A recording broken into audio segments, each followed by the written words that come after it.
Hey everybody, what's going on? Emotempest here, and I am bringing to you the Final Fantasy TCG Starter Set 2025, Volume 1 and 2. These are the new decks that just came out. We have Fire Water on the left and Earth Lightning on the right. Now, this is going to be a sort of a review and kind of just to take a look what's inside under the hood, if you will. There's some new cards in both. I think each card has 4 new cards, a playset of each. So there is, reasons to get this, but this is technically in between the next sets, so we'll have to wait, I think, another month and a half or so before the next set drops. At which point all these cards will come out foil. This is the only way to get the full art versions of these cards, which is nice because I know before in some of the previous things we didn't get full arts, and so I think that's something that's good and that needs to be said. So we're going to start off with the Fire Water, the Zac Warrior deck. If you didn't know, or if you haven't gotten your hands on it, or if you don't know, this has a very good reprint playable card. It's called Tyvos.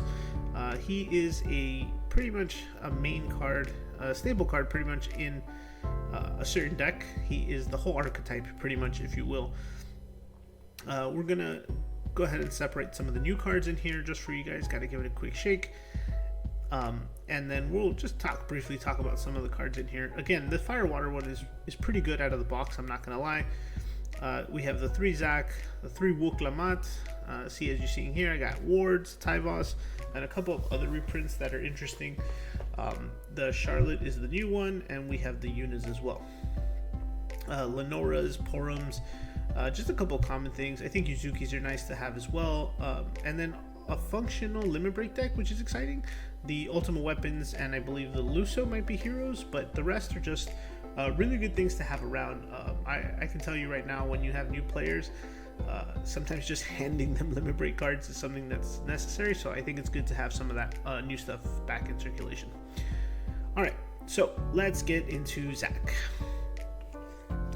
If your opponent controls 3 or more forwards, Zac gains haste. When Zac enters the field or attacks, deal 1000 damage for each backup you control to all the forwards your opponent controls. So, if you're able to give him the haste when he enters, you will be dealing at least 5k if you're all set up, and then another 5k when he attacks. It's pretty cheap board clear, all things considered, just needs a little bit of setup. I think overall he's pretty good. I'm not sure where he'll find a home right now. He is a soldier, right? We were relying on the 3 CP one before from the Limit Break, but he might find his way into that deck as well. Outside of that, we'll see where he ends up.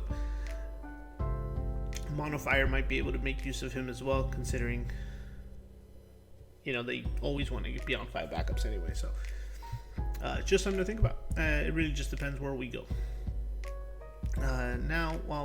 Next card is going to be the Yuna. When Yuna enters the field, you may play 1 forward of cost 3 from your hand onto the field. When Yuna attacks, look at the top 3 cards of your deck, add 1 card among them to your hand, and return the other cards to the bottom of the deck. In its own right, it has some good value. Playing the forward has to be a cost 3, so let that be known. Cannot be lower or higher, and then if it is able to attack, you are able to get some of the value back from all the CP you're using. So yes, you'll be able to replenish your hand after playing the forward, and as well as the cost you paid for this. So it's a pretty decent card. I think with the fact that Sussel's gone now, we're gonna have to find new ways to abuse this, but I'm sure we'll figure that out. Charlotte. If Charlotte is dealt damage, reduce that damage by 1000 instead. The forwards your opponent controls cannot be chosen. The forwards you control, cannot be chosen by your opponent's summons of cost 1, and the forwards your opponent controls cannot use action abilities. So this card just says pretty much don't play water anymore. So water is, famously has 1-drop Kuchulain and Witch of the Fens and monsters and stuff like that. So I know the monsters is a little different, but you can't witch anything. So it's a pretty interesting card. Knights is a very strong archetype right now, and so this is going to be there is a little bit of name class Charlotte. We do have several copies of Charlotte, all very good actually, but this one is a high contender for the deck, honestly. So Wuk-Lamat, 3-drop Princess Warrior. If you control 7 or more characters, Wuk-Lamat gains. If a forward you control deals damage to a forward, the damage is increases by 2000 instead. And when Wuk-Lamat enters the field or attacks, choose a forward your opponent controls. If you control 5 or more characters, deal it 7000. So a little bit of mixture from the Earth Warrior. I can't remember his name right now. It's just a previous card that we've had that when Tyvos came out, and a little bit of Ward as well. There are some caveats on how to get these effects to resolve, but overall not bad. I think the fact that, again, we have copies of Ward and Tyvos, which is the main engine. Tyvos can search the Wuklamot and help it out. Here's another quick look at some of the cards. Again, it has some basic synergies, but you have the essence and the core of a warrior deck. So for new players just getting into this right now, you should be able to pick this up. You know, the Tyvos mark, you know, the cards are still pretty cheap, but this is a very strong point. Like, you would add all of these cards. You would add the Tyvos, the Wards, the Wuklamots, and, you know, that's a basic Limit Break deck for you. So, moving on to the Earth Lightning list. This one's a little more complicated. I think the Fire Water one has a stronger early game, but I think this Earth Lightning one has a stronger late game. I think this is more of a control deck in that essence, and I think the Fire Water one's more of a mid-range one. But just like we did, we're going to go ahead and separate the new cards. So we have Clouds, the Lusos, and I think I'm looking for, I can't remember her name. I know we have Lightnings, and I'll see her in a second here.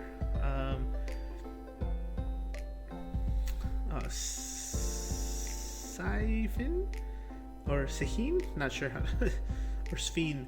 But yeah, those are the new cards. And then there's a couple of interesting reprints here. Reeves and Odins, which are nice, always helpful. Those are some cards that are played, and then a couple of random cards. But the Limit Break is good too. I'm always down for more Clouds and Mots in the rotation, like in bulk piles. So that's very good for players as well, like I mentioned before. But yeah, so like I said, after we go over these cards, I'll show you some gameplay. Cloud. When Cloud enters the field, until the end of the turn, all the forwards you control gain 3,000 power and Brave. At the beginning of the attack phase, during each of your turns, choose a forward you control. Until the end of the turn it gains, this forward cannot be broken, and this forward cannot be returned to its owner's hand by your opponent's summons or abilities. So, a lot of really good effects from this card. Again, 3-drop warrior, kind of echoing what I was saying. Another really good card for the other deck, and I think as a whole for the meta, this might see some play, but in this deck it's a little more situational. The first effect is a very high power creep card. Like, there's other cards that used to do effects like that, and the second one is just very helpful. We have Luso. When Luso deals damage to a forward, break it, and when Luso deals damage to your opponent, select up to 2 of the following actions. Choose a forward, deal 3k, and choose a character in your break zone, add it to your hand. So either way, whether he takes a forward or gets you something back, Luso is going to be doing things. And then Sphene is the main card, I think, about this deck. All the cards in your break zone cannot be removed from the game by your opponent's summons or abilities. And for one action ability, choose a forward other than Sphene, put into the break zone from the field during this turn, add it to your hand. You can only use this ability during your turn and only once per turn.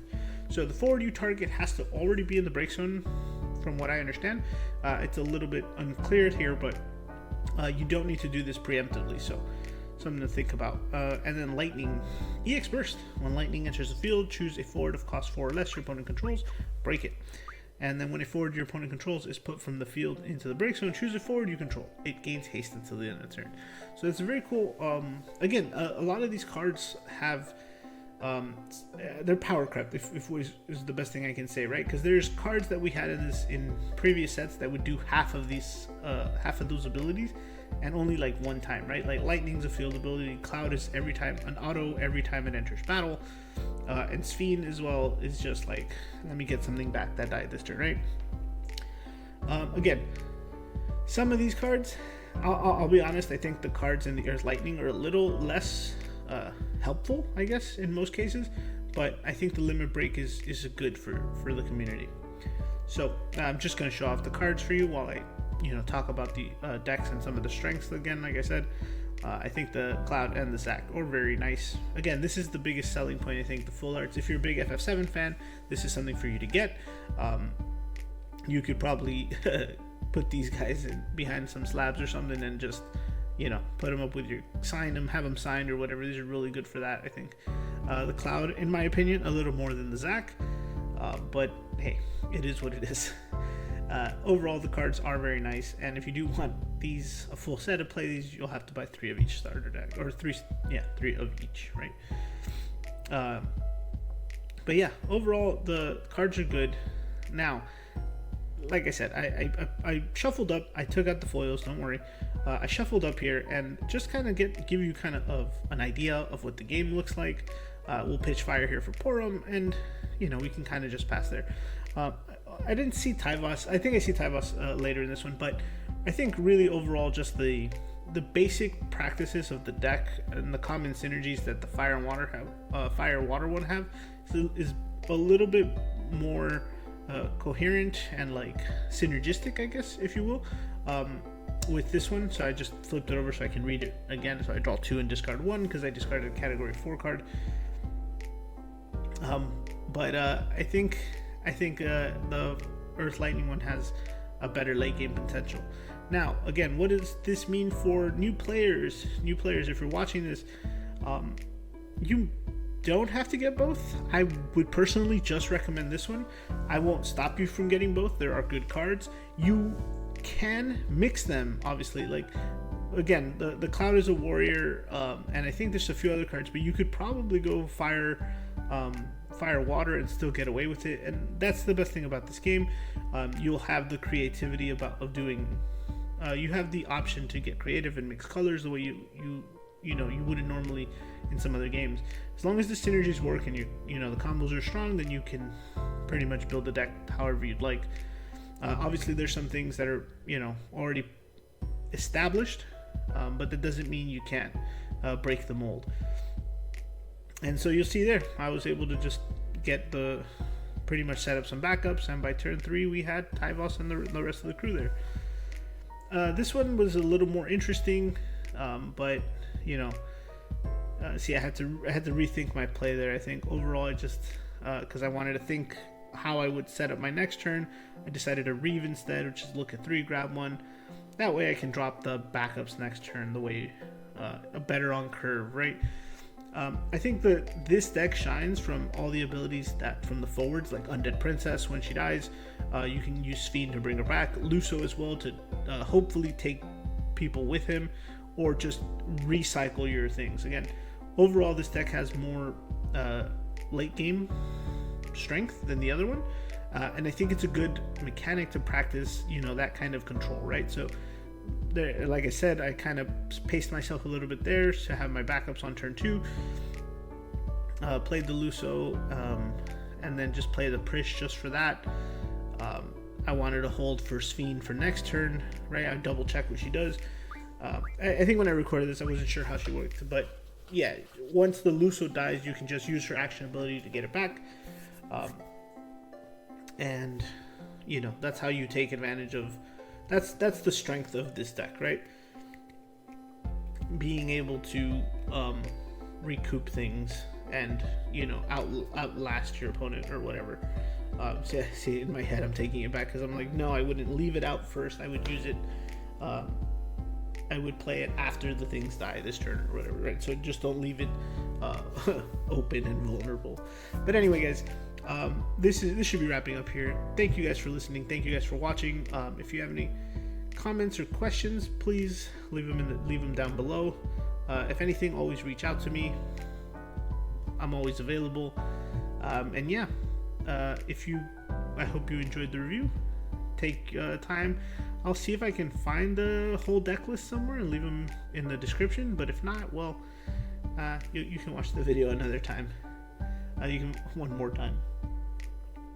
But yeah, make sure to check out my other videos, and that's the combo I was saying, right? So I Undead Princess to target Prish or Sphene, and then I brought Undead Princess back. Luso breaks in my head, right? But yeah, that's it. See, that's just for you guys to get an idea of how it works.